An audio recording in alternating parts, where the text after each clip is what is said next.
من الأحكام المتعلقة بالمسبوق غادي نبداو بإذن الله تعالى بأحكام المسبوق في صلاة الصبح. وهنا عندنا جوج ديال الحالات بالنسبة للمسبوق في صلاة الصبح.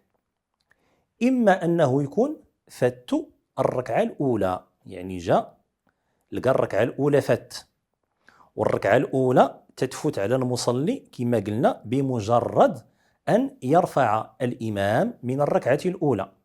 فملي تلقاه مثلا طلع من الركوع أو لا لقاه في السجود أو لا بين السجدتين، فهنا راه هذه الركعة راه يعني لا تحتسب له، فاتته.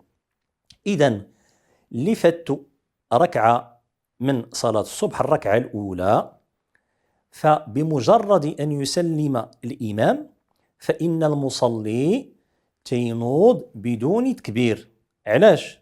أنا غادي نرجع للقواعد اللي كنا ذكرنا قبل بأنه أدرك ركعة، ففي هذه الحالة تينوض بدون تكبير، فيقرأ الفاتحة والسورة بالجهر، ثم لا يقنت مرة أخرى، يعني ما تيديرش داك الدعاء ديال القنوت، لأنه هنا يقضي الأقوال التي فاتته.